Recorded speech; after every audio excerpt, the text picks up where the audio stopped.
Fala, doutor. Roda a vinheta.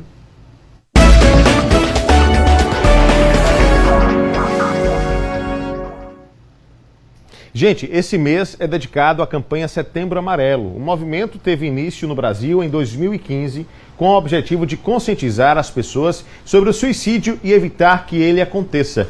Para falar sobre o tema, eu recebo aqui no estúdio o médico psiquiatra, o Dr. César Santiago.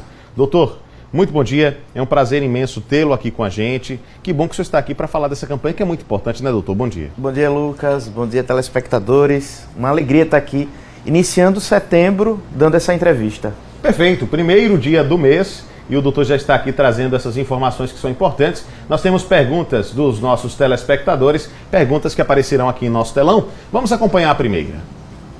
Bom dia, meu nome é Alberto Aragão e eu gostaria de saber quais são os sinais que nós devemos ficar atentos para acolher essa pessoa. Imagino que ele está falando de uma pessoa que está com problemas de ordem psiquiátrica, né? Pessoas com depressão, coisa assim. Quais são os sinais, né, doutor, que acendem um alerta nesse Setembro Amarelo? A gente vai começar falando da depressão, né? Porque o indivíduo depressivo é o indivíduo mais predisposto a cometer, infelizmente, o suicídio.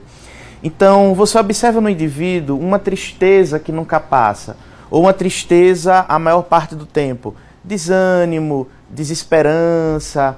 A pessoa ela começa a trazer uma percepção a todos que estão ao seu redor de que viver não vale mais a pena, de que viver já é um peso. Ela começa a trazer falas do tipo, se eu não estivesse mais aqui, ou até mesmo fala em suicídio. A gente não tem que colocar de lado essas queixas do paciente. Muitas vezes dizem assim, quem quer cometer suicídio não fala. Fala. A pessoa fala, ela dá sinais e nós é que precisamos estar atentos a esses sinais. Se houver esses sinais, o importante é, já leve, busque uma ajuda psiquiátrica e de um psicólogo. Perfeito. Vamos a mais uma questão que vai aparecer aqui em nosso telão. Pode soltar. Bom dia, meu nome é Badico Sobral e a minha curiosidade é quais são os sinais que vai indicar se a pessoa tem algum problema mental. A pessoa, aliás, o senhor falou que os sinais existem e que a gente tem que ficar atento. Quais são os sinais, doutor? O que é especificamente que pode se mostrar em quadros como esse? Bom, a gente tem quadros como depressão, ansiedade, dependência química. São situações que podem levar o indivíduo a querer não existir mais. Então, como já dito anteriormente, nós temos os sintomas depressivos, que eu já expliquei. Nós temos também sintomas ansiosos, né? A gente aproveita e fala também um pouquinho da ansiedade, apesar dela não ser uma grande causa de suicídio, mas eu acho que vale a pena falar.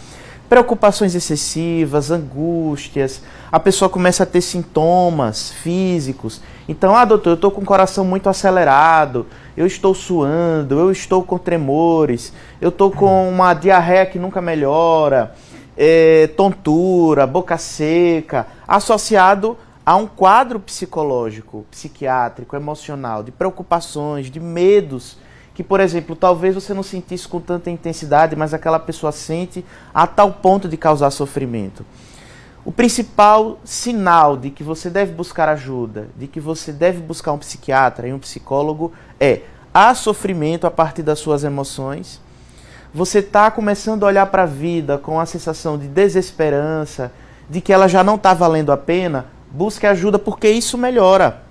A pessoa que pensa em morrer, a pessoa que pensa em deixar de existir, se você trata, isso melhora. O segredo está aí. E as pessoas, infelizmente, por muito preconceito ainda que existe com a psiquiatria, com a saúde mental, elas não buscam. Às vezes também no sistema público falta a figura do psiquiatra. A gente sabe que é uma realidade nacional, essa falta dos profissionais. Mas busque ajuda, busque orientação, porque tem tratamento e tem saída para sua dor. Com certeza absoluta. Mais uma questão chegando aqui pra gente. Vamos acompanhar. Questão que vai aparecer aqui no nosso telão, pode soltar. Bom dia a todos, eu sou a Alana Briani e estou aqui para fazer uma pergunta que quando que a pessoa precisa procurar ajuda profissional. São nesses sinais que o senhor acabou de falar. Né, percebo que as perguntas se parecem muito porque é uma dúvida social. Exatamente. Né? Então, vai dentro do que nós já falamos. Sofrimento, angústia. Às vezes a pessoa diz assim, eu vou ter uma prova amanhã, mas estou nervoso. ou então eu vou fazer uma viagem, mas estou nervoso. Veja, a ansiedade e as angústias, acabei um namoro, uma pessoa muito querida faleceu. Essas angústias, elas fazem parte da existência humana. Essas preocupações, elas fazem parte da vida. O problema é quando essas angústias, essas ansiedades e esses tipos de sofrimento, eles ocupam a maior parte do tempo e duram muito tempo. Então, houve sofrimento, houve essa percepção de que as coisas não estão acessando, é outro sinal. Busque ajuda, tem tratamento. Muita gente não busca, repito, por tabu, por preconceito. A saúde mental, e aqui falando especificamente da minha área, que é a psiquiatria, ela já foi muito olhada com preconceito, sabe, Lucas? Com a perspectiva de que, se eu vou no psiquiatra ou se eu vou ao psicólogo, eu estou maluco, eu estou doido. Isso não existe mais, né? A gente não busca o psiquiatra porque está maluco ou porque está doido. A gente busca o psiquiatra para não ficar maluco e nem ficar doido. A gente tem muito medo do uso das medicações. Eu vou ficar dopado, eu vou ficar dependente, o grande medo das pessoas, eu vou ficar viciado. Não existe.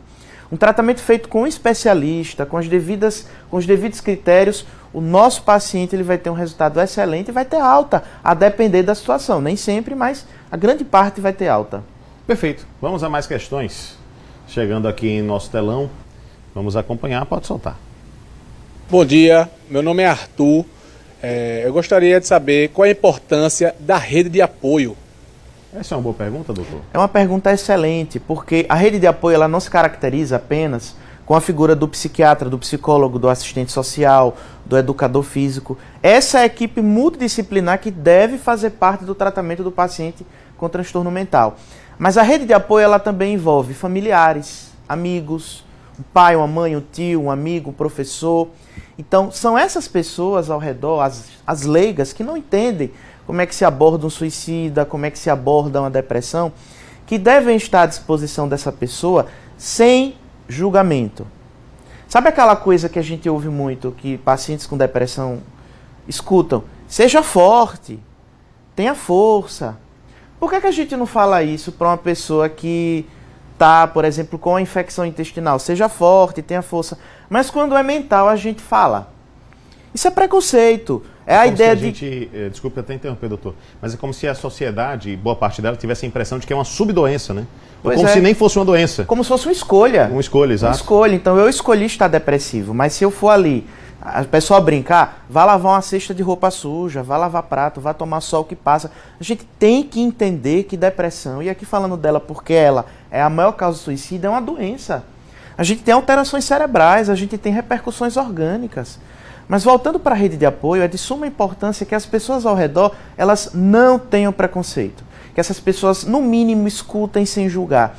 E nessa escuta, mesmo que não saibam o que falar, escutem e saibam encaminhar essa pessoa em um lugar fabuloso. Se você não tiver rede de apoio, é o Centro de Valorização à Vida, que você liga, eu acho que o número é 181, não me recordo certo. Você liga, são pessoas treinadas, são pessoas voluntárias que vão lhe acolher para lhe dar esse suporte.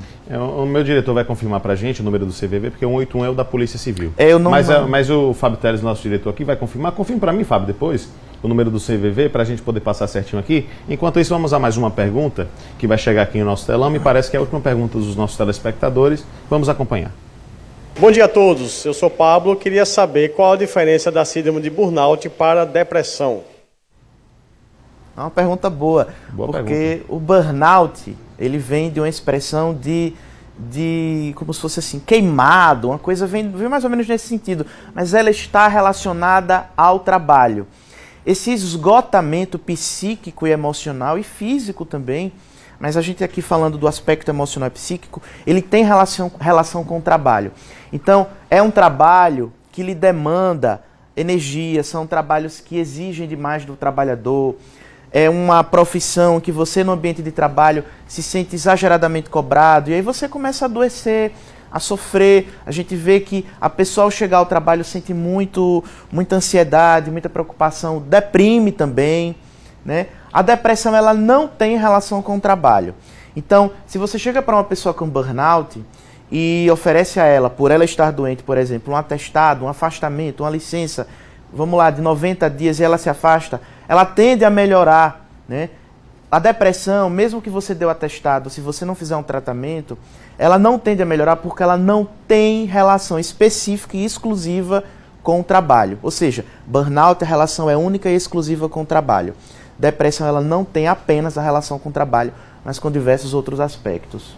Perfeito. Só confirmando, o número é o 188. 188. 188. São os mesmos números, né? É. Só que diferente o posicionamento e também a quantidade deles, né? Mas é isso, 188 é o número do CVV, Centro de Valorização da Vida, né? Isso, doutor, uma Perfeito. importante ferramenta que qualquer pessoa que está com algum tipo de sofrimento, ansiedade, enfim, esses sintomas todos que o doutor já trouxe aqui, pode entrar em contato e será atendido justamente com essa ideia de valorizar a vida, que é o mais importante. Doutor, quero muito agradecer ao senhor pela presença. A sua participação aqui foi extremamente esclarecedora, né? A saúde mental ela é extremamente importante. Eu acho que é uma máxima desse momento atual em que nós temos na nossa sociedade, e tê-lo aqui trazendo esses pontos para nós, eu acho que é de fundamental importância para quem está em casa. Obrigado demais pela presença. Uma satisfação. Vamos desmistificar os transtornos mentais e o preconceito com a psiquiatria e com as doenças psíquicas em geral. Perfeito, obrigado mais uma vez. Vem comigo, atenção, viu? Amanhã tem